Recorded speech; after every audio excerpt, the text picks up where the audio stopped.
किसी भी छठ के दिन, चाहे अंधेरी की छठ हो, चाहे उजाले की छठ हो, किसी भी छठ के दिन अगर षडानंद कार्तिकेय जी महाराज का नाम लेकर 6 बेलपत्र और उस 6 बेलपत्र पर 6 दुर्वा, 6 पुष्प, 6 अक्षत के दाने रखकर षडानंद कार्तिकेय बाबा के स्मरण कर कर शिवलिंग की जो जलाधारी है, उस जलाधारी पर जहाँ अशोक सुंदरी का स्थान है, उसी के पास में कार्तिकेय जी का स्थान है। किसी भी छठ पर यदि आप बाबा को वो बेलपत्र, वो दुर्वा, वो पुष्प, वो अक्षत का दाना 6 समर्पित करते हैं, किसी भी छठ के दिन, षष्ठी के दिन स्कंद भगवान का नाम लेकर, स्कंदेश्वर बाबा का नाम लेकर, कार्तिकेय बाबा का नाम लेकर यदि समर्पित करते हैं तो जिंदगी में कितना भी कर्जा हो, वो कर्जा 3 महीने के अंदर समाप्त होता ही है। कितना भी कर्जा, साथ में आपका परिश्रम, साथ में आपकी मेहनत और आपकी दृढ़ता होती है।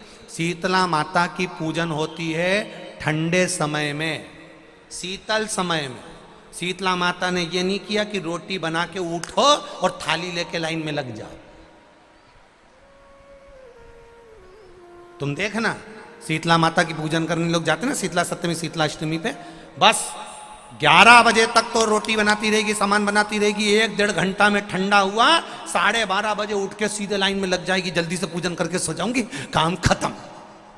शीतला माता ने भी सोच लिया, बस तूने मुझे बेवकूफ बनाया, अब रुक जा तू। 11 बजे तक भोजन बनाया, 10 बजे तक भोजन बनाया, 1 बजे रात को लाइन में लग गई पूजन करने के लिए। 1 बजे रात को, न जाने किसने पहला दी कि 1 बजे रात को लग जाओ लाइन में, सुबह तक पूजन करके अपने घर आ जाओ, फिर आराम से आके सो जाओ। अब इतनी जल्दी क्या है भगवान के पूजन की? माँ की पूजन करने जा रहे हो, माता से लाड़ लड़ाने जा रहे हो, अपनी माता से अपने दिल की बात कहने के लिए जा रहे हो, अपने स्नेह की बात कहने के लिए जा रहे हो, तो धीरे धीरे प्रेमवश आनंद से माता की आराधना शीतल समय में, ठंडे समय में। ठंडे समय का मतलब है भीतर से ठंडे होकर, अपने भीतर से ठंडे होकर। अब अपने भीतर तो ठंडा ही है ही नहीं ना, जल्दी जल्दी चलो, और आधी बहुत पतली खुशी है, और और ये कितना बड़ा कपड़ा थाली पे ढाक ढुका के लाइन में खड़ी है शीतला माता। शीतला माता, या हाथ में लोटा या हाथ में थाली, और इतनी देर में पड़ोसन निकल के बाजू में से जा रही थी और लोटा थोड़ा सा ढुल गया। अब यहाँ शीतला माता की पूजन करनी आई और ये हो गई चंद्र घंटा।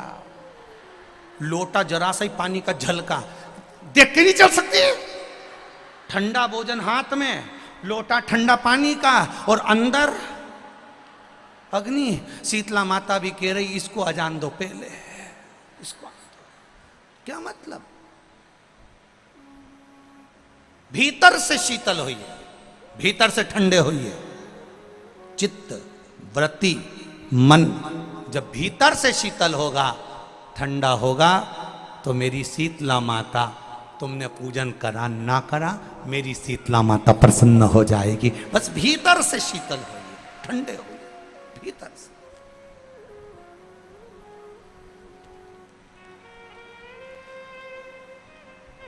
मां तो यहां तक कहेंगे, अगर कोई अड़चन आ जाती है, कोई परेशानी आ जाती है, कोई अड़चन पड़ जाती है, परेशानी पड़ जाती है, और उसमें कोई हल नहीं निकल रहा है, उस अड़चन में कोई हल नहीं निकल रहा है, परेशानी का कोई हल नहीं निकल रहा है, तो भी एक दुर्वा कुंदकेश्वर महादेव जी के नाम से शिव को चढ़ाकर फिर जाए, उसमें हल मिलना प्रारंभ हो। कुंदकेश्वर महादेव हमारे मंजिल तक हमको पहुंचाते हैं। और हम और आप कितने विचारों में पड़े हुए हैं? हम लोग विचार करते हैं मुझे ये परेशानी है, मुझे ये परेशानी है, मुझे ये परेशानी है। याद रखना, जिंदगी में ऐसा कोई संसार में मृत्यु लोक में पैदा नहीं हुआ जिसके मस्तक पर टेंशन नहीं हुआ। सबको चिंता है, सबको टेंशन है, सबको कुछ ना कुछ परेशानी है।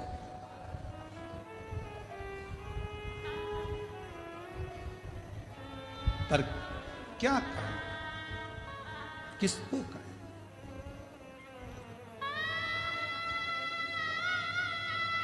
अपनी समस्या का हल अपने को करना है। हमने पहले भी एक बात कही थी, आज फिर कह रहे हैं। इधर एक माता जी बैठी हैं, उनको बहुत तेज छींक आ रही है। मैं इधर वाले भैया जी से कहूं कि छींक दो, तो उनकी छींक इधर वाला छींक सकता है क्या? बोलो, जम के बोलो जरा। चलो ठीक है।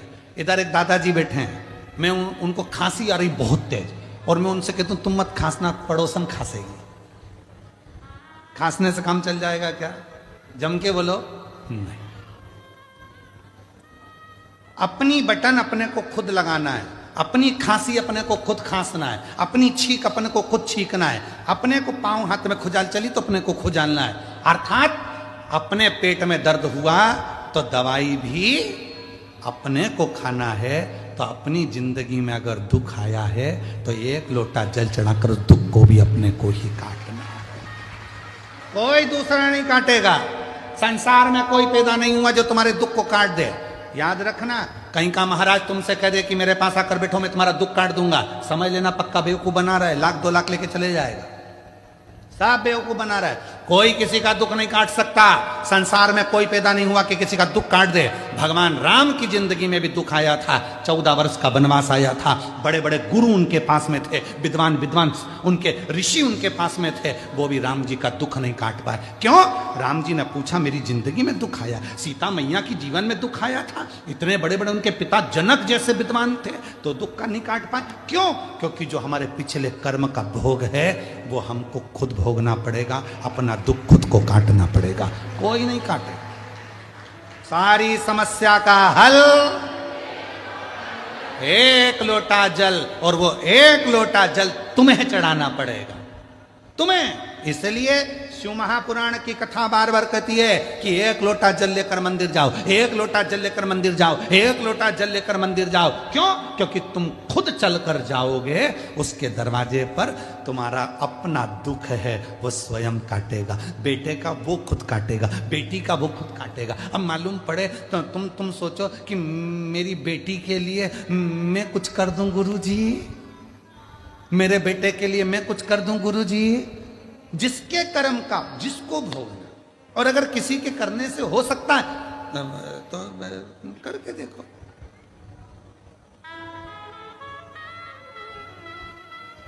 शादी में कौन कौन जाते हैं? हाथ उठाओ जितने लोग शादी में जाते हैं, जम के हाथ उठाओ जरा सभी लोग। हाँ उठा लिए, धर लो वापिस। शादी में खाना खाते हो, भोजन करते हो, हाथ तो उठाओ। हाँ ठीक है।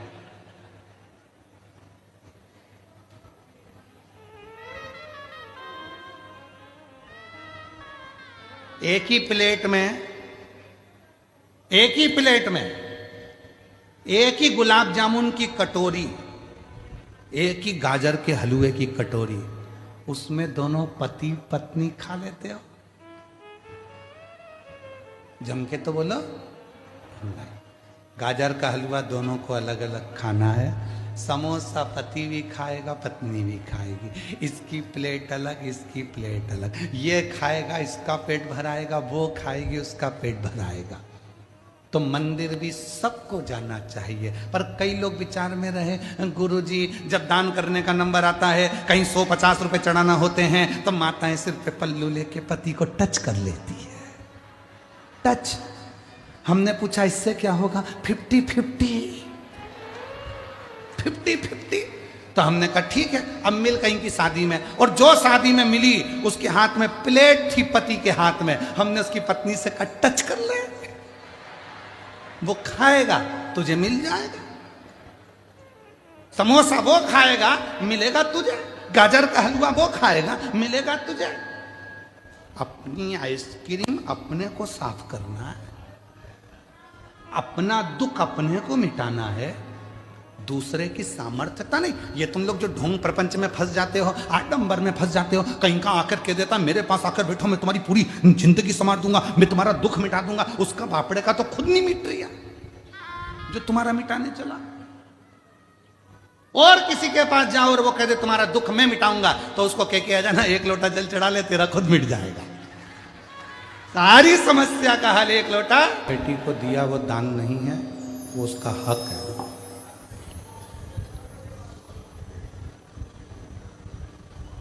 उसको दान नहीं कह सकते, वो उसका हक बनता है। ये व्यक्ति को दिया, दान दिया, वो दान नहीं कहलाता। दान की परिभाषा किसको कही गई कि परिवार के अंदर कोई दूसरा व्यक्ति है, मान लो कोई रिश्तेदार है और उसका बच्चा पढ़ना चाहता है, शिक्षा अध्ययन करना चाहता है, उसको चिकित्सा की जरूरत है, आपने उसके लिए कोई सहयोग करा, वो दान की गिनती में कहलाएगा, उसको दान कहा जाएगा कि वो। अब ऐसे तो लोग कह देते हैं कि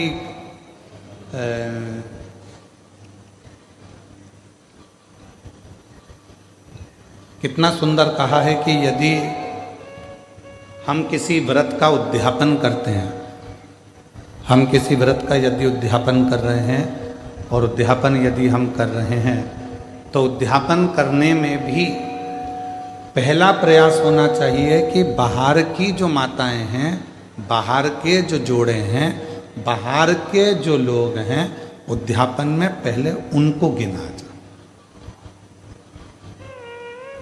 और हम क्या करते हैं, अपने घर में ही उद्यापन करना है, घर की तो देवरानी जेठानी इतनी सारी हैं, वैसे भी तो बुलाना ही पड़ेगा, तो वैसे की जगह ऐसे बुला लो, गिनती की गिनती हो जाएगी और उद्यापन का उद्यापन हो जाएगा।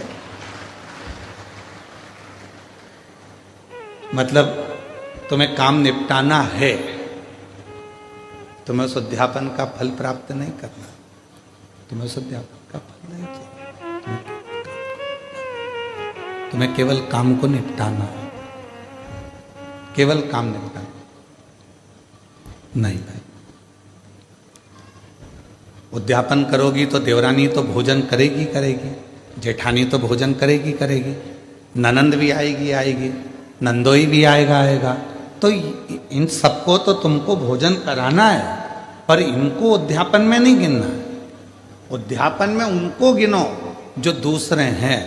क्यों?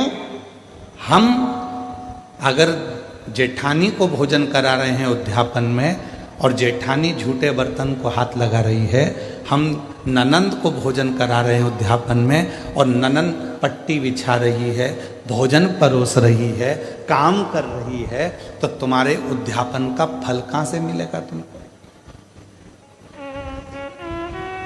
उस उद्यापन का फल भी तो मिलना चाहिए, उसका फल भी तो प्राप्त होना चाहिए। हमें फल कब मिलेगा? जब हम कोई दूसरा आया है उसके लिए पट्टी बिछा रहे हैं, आसन लगा रहे हैं, भोजन की थाली तैयार कर रहे हैं, भोजन करा रहे हैं, पकवान दे रहे हैं, उनको कोई सामग्री दे रहे हैं, तो वो उद्यापन का फल प्राप्त होगा।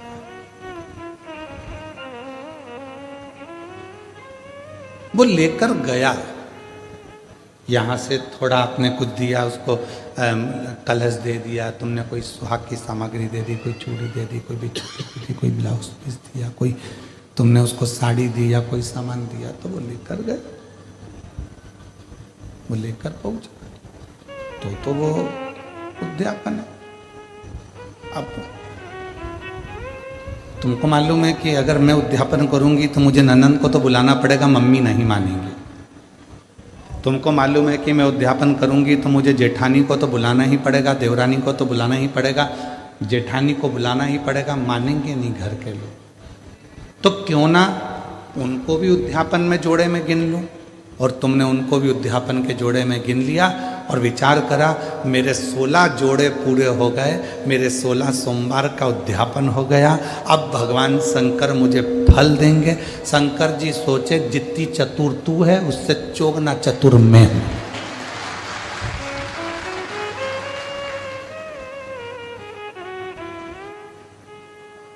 कर वापिस उद्यापन, फिर वापिस कर 16 सोमवार। जिस जिसने करे पशुपति व्रत को, पशुपति व्रत जिसने भी करे, हाथ उठाओ जरा। हाँ ठीक है, रखिए, प्रणाम। हम भी करेंगे, ठीक है, हम भी हाथ उठाए, हमने भी करा। और हमारी धर्म पत्नी, ऐसा कोई महीना नहीं जाता होगा जिस महीने में एक बार पूरे 5 पशुपति व्रत नहीं कर लेती है। उसका नियम है, वो व्रत महीना 2 महीना में, 2 महीना 3 महीना में पशुपति व्रत करती रहती करती। पशुपति व्रत में कई माताएं कहती है, गुरुजी आपने कहा कि आखिरी में जिस दिन पशुपति व्रत का उद्यापन होता है उस दिन एक श्रीफल भगवान शंकर को भेंट के साथ में चढ़ा देना चाहिए, भेंट के साथ में रख देना चाहिए। इसका मतलब क्या है? इसका महत्व क्या है? इसका मतलब क्या होगा? इसका महत्व क्या होगा? तो वो पशुपति नाथ है, उसको पशुपति नाथ कहते हैं। और वो पशुपति नाथ है। पूरे 5 व्रत में हमने मान लो कोई गलती करी हो, 5 व्रत में हमने भगवान को शीश नहीं झुकाया हो, 5 व्रत में हमने भगवान को नमन ना करा हो, तो ये जो श्रीफल है, जो ये श्रीफल, जो ये नारियल है, ये शीश का काम करता है। ये नारियल शीश का काम करता है। हे प्रभु, हो सकता है कि मैंने अपना शीश आपके चरणों में नहीं नवाया हो सकता है जैसे गलती हो सकता है मैंने गलती करी, मैं आपके चरणों में शीश